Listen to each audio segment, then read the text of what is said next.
Hello everyone, my name is Pukar Dhital. I am an English instructor for Grade 7 and today we will be dealing on the topic places to visit. So let's begin the class. So as a starter, these are the questions we're going through today. Okay, so it's just more like a discussion question. So here we can discuss on the questions asked here in the very first page. Alright, so let's go through the questions. So say it's identifying people, places and objects.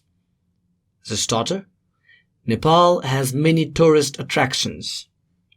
Write down the major places that people would like to visit in your area. So wherever you live, in whichever part of Nepal you are living right now, alright? So is the place where you're living, is it one of the tourist attractions? Have you considered that? Or maybe if tourists come to your place, where are the places that you think they'll enjoy the most? So it's about your area where you are focusing on your own places. Write down the major places that people would like to visit in your area. So just jot those points down and write it. It's just a simple writing. Or maybe you can discuss it with your friends. And it's very important. Alright, so you can talk about maybe it's temple. Or maybe it's a certain hill station. Or it could be anything. A pond, a river. What do you think? Which part is famous? Which area is famous in your place? So you can talk about that where tourists can come. Now, you can share this work with your friends. Of course, you might be from different places. And then after you're done with all those lists, then you can talk to one another and share about what you've written. Have you written about the same places? Or maybe there are many places which you missed out and you'd come to know about those places after you look at your friend's work. So this sharing you can do this sharing to the whole class so that you would know about those places, right? Perhaps which you were not aware of as an individual, right? So just a group activity, you can call it. Let's move on to the next one here. Look at the picture given above and talk to your friends about it. So what do you see in the picture? Observe the picture. Come on. You have to observe the picture. So I give you some time to observe the picture. Have you observed it? And now that you're done with your observation, move forward to the questions. What are the people doing? The first question. What do you think are the people doing? You can answer it. What do you think they are doing? Well, if you give a close look at these pictures, someone here is taking a picture and here are people enjoying the safari. Alright? So what are the people doing? The people are riding on an elephant. Is that your answer? Let's go to number B. Have you done something similar in your life? Well, think of this question again. Have you done something similar? It's not necessary that you have to ride an elephant or maybe at some point in your life whether you had taken an elephant ride. But have you done something similar in your life? Maybe you went in a jungle safari. How about that? Maybe you were in a van. Or maybe you walked in the dense forest. Something adventurous like this. Something wonderful like this. Have you ever done something similar in your life? So in a question like this, always feel free to answer it. Because, of course, you have some kind of experience. Similar to this one, perhaps. So you have to learn to share it. Have you done something similar in your life? Well, I have done something similar in my life. Well, it was not quite an elephant ride, but I went to a jungle safari and we traveled in a jeep. So see, you can feel free to share your experience.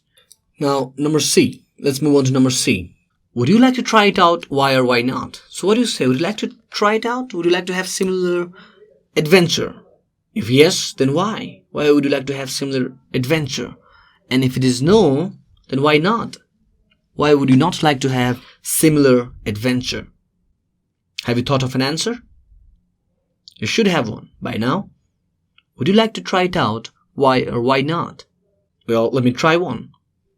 Yes, I would definitely like to try it out. It is because it looks so much fun. We will have adventure or an experience of a lifetime.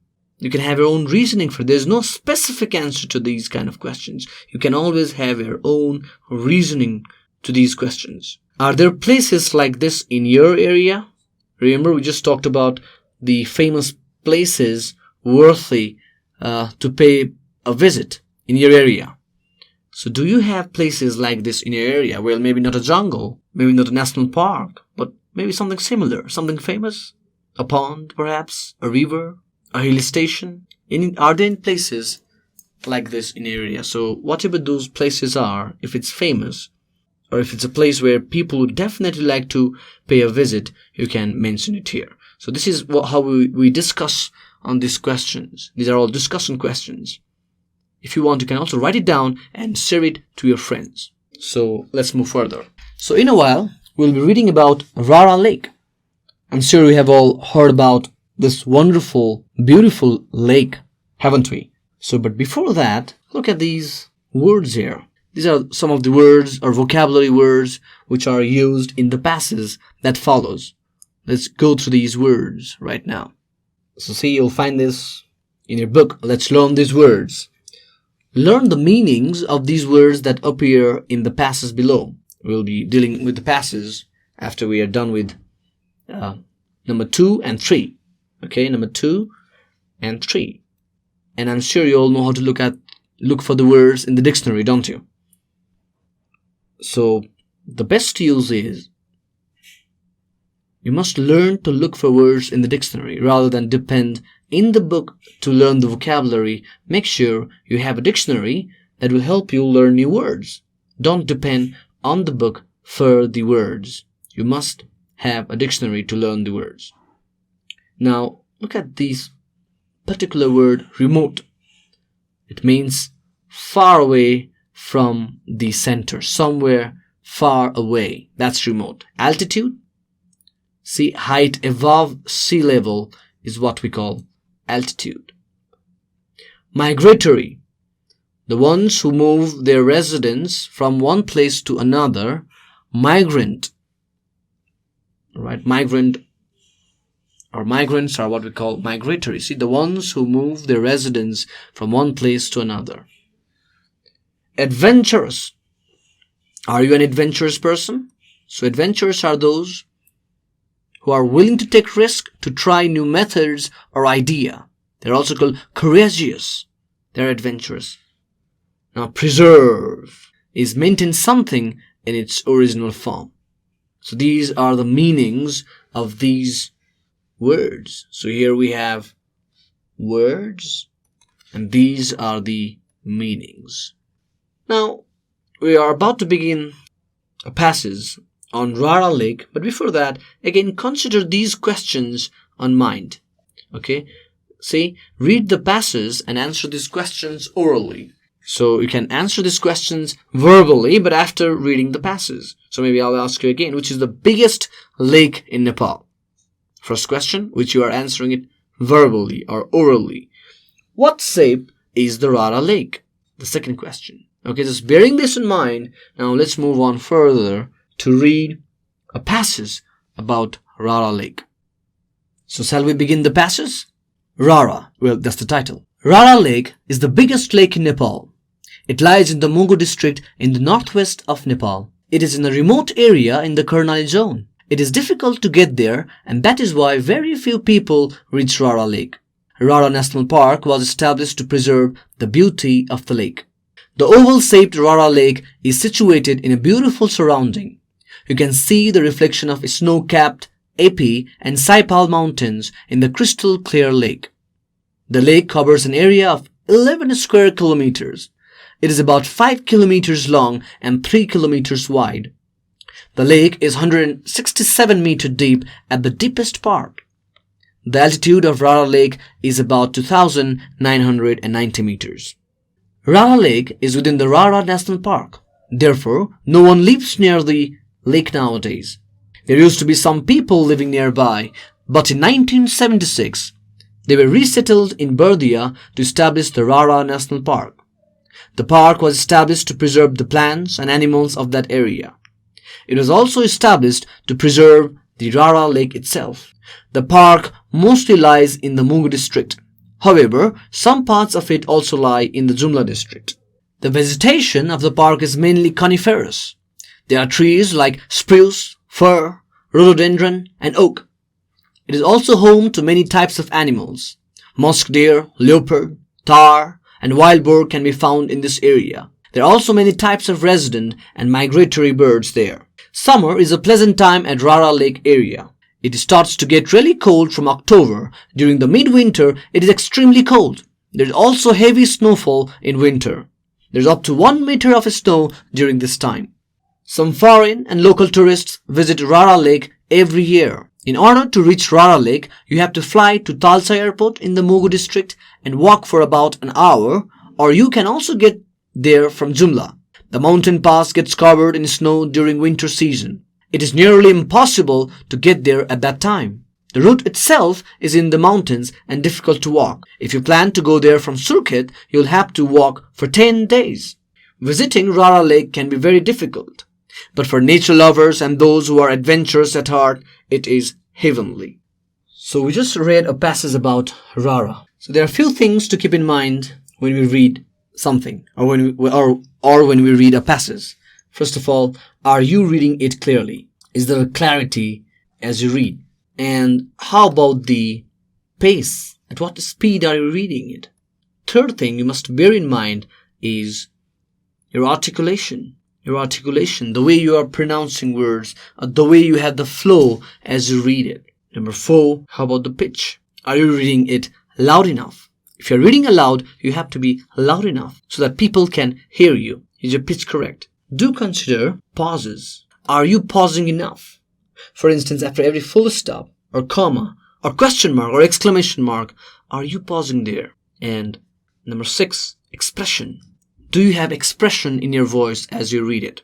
Your expression changes if there are exclamation marks, or question marks, or full stop, or certain sadness. When you're reading something sad, does your expression change as you read it? Or when you're reading something exciting, does the expression change accordingly? So you have to bear in mind these 6 factors as you read. Well, there are a lot many, but for now, let's focus on these 6 factors. Your clarity. Are you reading every word clearly? Your pace. Are you reading it just at an appropriate pace or speed? Articulation. How are you pronouncing every word? How is the flow as you are reading it? Pitch. Is your pitch good enough? Loud enough? Pauses. Are you pausing after full stop commas? Or expression. Is your reading expressive? Now, having read the passage, let's follow the exercises that follow in the book. So this is question number B, where it says, note down the information about Rara from passage above. So you've heard me read the passage. So if you have the book, you can again read the passage and answer these questions on the basis of the passage. Like for instance, the first thing it says is location. So you just want to write down about its location. Where do you think is Rara Lake located? The very first paragraph of the book talks about the location. See? It lies in the Mugu district in the northwest of Nepal.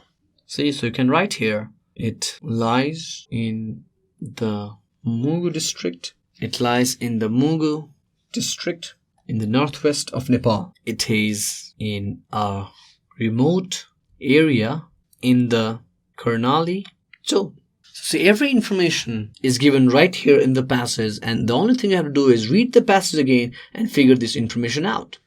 For instance, the next thing that the question has asked is the size. And what do you say about the size?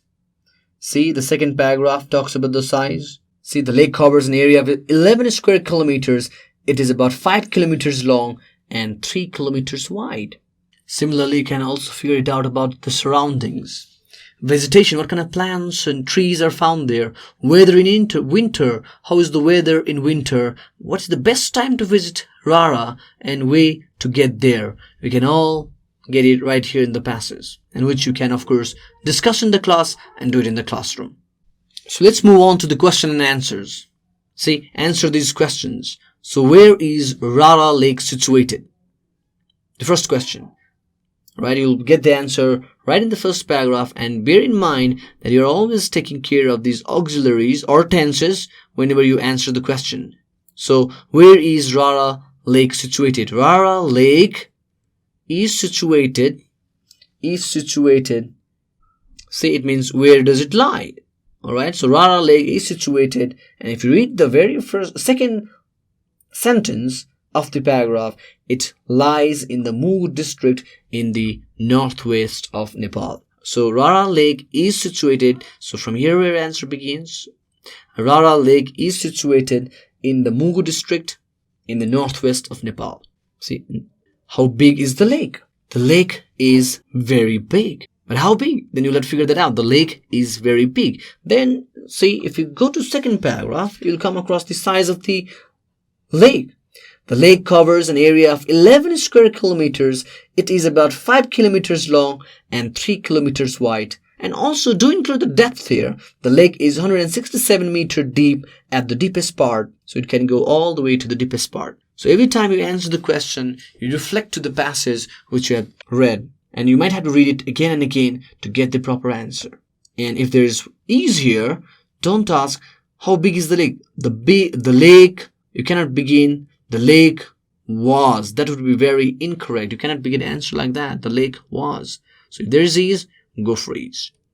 So you have to take care of these auxiliaries or the tenses. Alright, so all these questions, again, if you haven't read the passage, you'll get the answers right there in the passage. So let's go to number 4, ways with words. Again, this is the fill in the blanks. Should be very simple. The answers are all from the passage. See, fill in the blanks with the correct words from the list. The first one, we can, and here are the options given. These are all the options given to you. Select any one where it fits best. Alright, every number has one correct word to it. So you have to find the correct word. Weekend animals in the national park. So what do you think? Number A, weekend animals in the national park. Do you think remote is the answer to this? We can remote animals in the national park. Does it make sense? The answer is we can preserve. Again, you get it from the passage. Preserve. Remember the meaning of preserve, which we had discussed earlier? We can preserve animals in national parks. So similarly, you can get correct answers to all these 5 sentences, and you can put the words correctly. Let's move further. And here you have to fill in the correct words. Parts of Nepal are still underdeveloped. Remember what kind of part are underdeveloped? The words are right there given at the top of the heading. Alright, you must go back to get those heading, or it's in your book itself.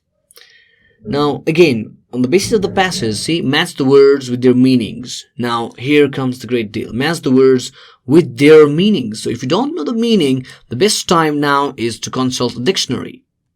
Do you all have a dictionary? Right? So if you're not sure with the meaning, with the word meaning, look at the dictionary, find the words, and then you'll get the correct answer to this. What is surrounding? What is oval shaped? What is national park? What is coniferous? What is heavenly? And what is prize? Look at the dictionary and you'll get the meaning right there. So it is very necessary that you have the habit of looking at the dictionary if you want to improve your English. Dictionary is mandatory. It's must. So shall we move further? So in number 8, we again have the paragraph given here. Read the paragraph given below. Have you read it? Remember on those components which I had mentioned you earlier. Have you worked on that? The articulation, the pace, the pauses, the pitch, and the expression. Do you have it now? Have you practiced enough? You have to master on those 5 factors. And if you do so, you would become a good reader. So shall we read the passage again?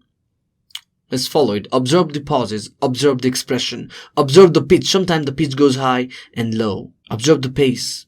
Kathmandu is the capital city of Nepal. It is located in the Central Development Region. All the major government offices are in the city. The 3 districts, Kathmandu, Lalitpur and Bhaktapur, are in the Kathmandu Valley. It is very congested and densely populated. More than 3 million people live here.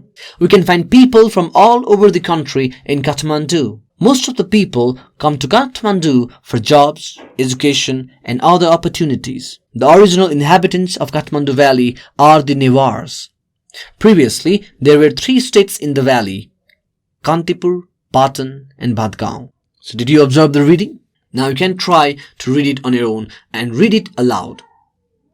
So have you read aloud? Have you worked on those 5 components? If so, let's move further. Now, collect the information about your village and write few paragraphs as a verb. So maybe to collect the information, you need some time. Maybe you can take a day or two and perhaps ask the local residents or your family members or friends or relatives, whoever you think possess good information. And the information is about your own village. Where do you live? Do you know everything about your village? And write few paragraphs as a verb. Name. What is the name of your village? Where is it located? Just like Rara, where is your village located? What is the estimated population of your village? What are the ethnic communities? Are they Gurungs, Rai, Brahmin, Chetri, Kirat? What are the ethnic communities in your village? What are the major occupations? Meaning, what is the common occupation that people have in your village? Are they farmers? Or do they have any other occupations? What is the major occupation of your village? And what is the main attraction of the place? Remember, you have already done this part. What are the main attractions of the place? You need time to do this work and take your time. Maybe you'll go home today, ask your parents or relatives or your friends, and then get to know about all these questions. And fill this table tomorrow and show it to a teacher. Let's move to number 9 now. In number 9, we're dealing about relationship. Let's try to know the relationship. Are you aware of what a certain relationship is called? In Nepali, of course, you're pretty much familiar with it. But how about in English? Are you aware of relationship in English? So it's more like group work. So you can go through it yourself first, and then we will again talk about it. So let's begin. So number A says, have you read it aloud? My grandfather is my grandmother's. What is the answer? My grandfather is my grandmother's. Is he uncle to your grandmother? Is he grandfather to your grandmother? Or is he husband of your grandmother? Of course, yes. Or is he wife of your grandmother? Of course, yes. He's husband of your grandmother. Now, my father's sister is my. Your father's sister is yours. What do you call her? I'm sure you all know what you call her in Nepali. How about in English? My father's sister is my. Have you figured out the answer? Of course, yes, she's your aunt. Let's go with one more of this. My mother's brother is my. Oh, this relationship is very dear to us Nepalese, isn't it? So my mother's brother is my. Is your niece, aunt, cousin, or hey, how about uncle? We also call it maternal uncle. Okay, so this way you can do D, E, F, G. See, G, just in case a few words are missing here, I'll fill it up. My husband's sister is my. My husband's sister is my. Is it aunt or is it niece? What do you say? My husband's sister is my sister-in-law. So to know these relationships, again, consult a dictionary. Consult a dictionary right away and you can do all these exercises pretty easily. Consult dictionary. As we move further, it continues till number J. So let's work on the last one. My daughter is my mother's. What do you say? My daughter is my mother's sister, mother, niece, or granddaughter. I bet you know this, it's granddaughter. So this brings us to the end of chapter 1. That is, places to visit. And as a homework, you can read the passage again, or you can look at the video of the passage again and do those question answers.